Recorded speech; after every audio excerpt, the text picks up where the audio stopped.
អញនោះកាន់តែវីវហើយដូចពាក្យចាស់លោកបានលើកឡើងថាបើខ្មោចស្រុកមិនឲ្យដៃខ្មោចព្រៃក៏មិនហ៊ានចូលស្រុកដែរវាដូចទៅនឹងក្នុងឃុំគោកពោស្រុកបូរីជលសាដូចនេះដែរគឺថាអាជ្ញាធរមានសមត្ថកិច្ចជាពិសេសលោកនៅសគុណអធិការស្រុកបូរីជលសានិងលោកស៊ូភិរមចវាយស្រុកបូរីជលសាធ្វើការដែលឬទេឬក៏ដេកស៊ីប្រាក់ខែរាជរដ្ឋាភិបាលដែលបត់ល្មើសកើនមានពេញបន្ទុកលោកធ្វើមិនដឹងគឺថារក្សាភាពស្ងៀមស្ងាត់បណ្ដែតបណ្ដោយឲ្យលបែងស៊ីសងយូគីកើតមាននៅក្នុងមូលដ្ឋានខ្លួនស្ថិតក្នុងស្រុកបូរីជលសាខេត្តតាកែវរឿងនេះគឺយ៉ាងម៉េចទៅចេះបើសិនជាដូច្នេះគឺថាមន្ត្រីក្របលពៅសង្កោដូចពលរដ្ឋដាក់ងារឲ្យហើយតែបើសិនជាមិនចង់ឲ្យពលរដ្ឋដាក់ងារថាមន្ត្រីក្របលពៅនោះទេគឺទៅបង្ក្រាបភ្លាមទៅកុំឲ្យមានលបែងស៊ីសងនៅក្នុងភូមិឃុំឲ្យសោះខេត្តតាកែវយើងក្រឡេកមកមើលខេត្តតាកែវគួររំលឹកផងដែរថាអនុសាសន៍របស់ប្រមុខថ្នាក់ដឹកនាំតាមរយៈសារជាសម្លេងនារសៀលថ្ងៃទី15ខែកុម្ភៈឆ្នាំ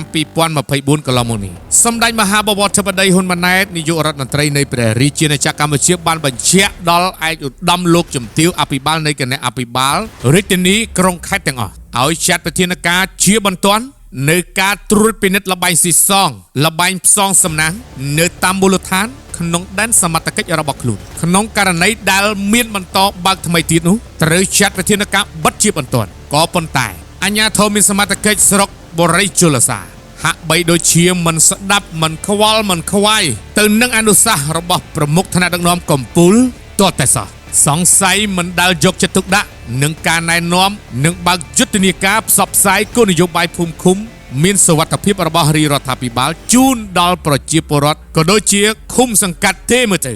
បានបណ្ដែតបណ្ដោយឲ្យមានលបែងស៊ីសងនៅភូមិឃុំដែនដីរបស់ខ្លួនទើបបណ្ដែតបណ្ដោយឲ្យមានលបែងស៊ីសងខុសច្បាប់ដូចជា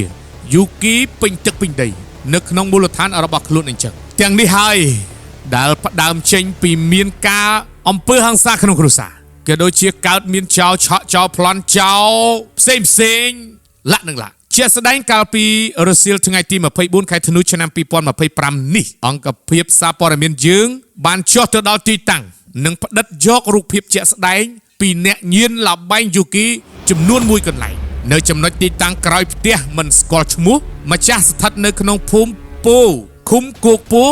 ស្រុកបូរីជលសាខេត្តតាកែវសូមបញ្ជាក់ផងដែរថាមេបនលបែងយូគីនេះតែងតែបដូរទីតាំងរហូតគឺចល័តបើកលេងនៅចំណុចខាងក្រោយផ្ទះប្រជាពលរដ្ឋក្នុងភូមិម្ដងខ្លះទៅគឺចល័តទៅទល់មុខសាលាឃុំគោកពោក្នុងភូមិខាងកើតជារៀងរាល់ថ្ងៃបើកលេងយ៉ាងកក្រឹកកក្រែងបានដោយរលូនដោយមិនរំខានដល់អាជ្ញាធរមានសមត្ថកិច្ចក្នុងមូលដ្ឋាននោះទេសពថ្ងៃនេះពលរដ្ឋមួយចំនួនក៏ដូចជាក្រុមញៀនលបែងកំពុងតែវង្វេងស្មារតីនឹងលបែងយូគីភ្លុកទឹកភ្លុកដីដោយមានគ្រួសារខ្លះបង្កអំពើហិង្សាដែលផ្ដើមចេញពីលបែងខាងលើនេះឯងជួនពេលខ្លះបណ្ដាលឲ្យភ្លេចបាយភ្លេចទឹកភ្លេចការងារទៀតផងលហឹកណាទីតាំងខាងលើនេះមានប្រភពព័ត៌មានបែកធ្លាយដោយទីតាំងខាងលើនេះមានប្រភពព័ត៌មានបែកធ្លាយពីអ្នកលេងមកថាមូលហេតុមិនមានអាជ្ញាធរមានសមត្ថកិច្ចណាហ៊ានចុះទៅដល់ទីតាំងនោះទេដោយទីតាំងខាងលើនេះមានមេបនលបែងចាំចេញមុខអន្តរាគមន៍និងពន្លត់រឿងភ្លាមជាការស្រេចមជ្ឈដ្ឋានខាងក្រៅនិងពលរដ្ឋខ្លះដែលមិនញៀនលបែងនោះបានរិះគន់ចំទៅលើលោកនៅសគុណអធិការស្រុកបូរីជលសានិងលោកស៊ូភិរមចវាយស្រុកបូរីជលសាដែលមានភាពកំសោយ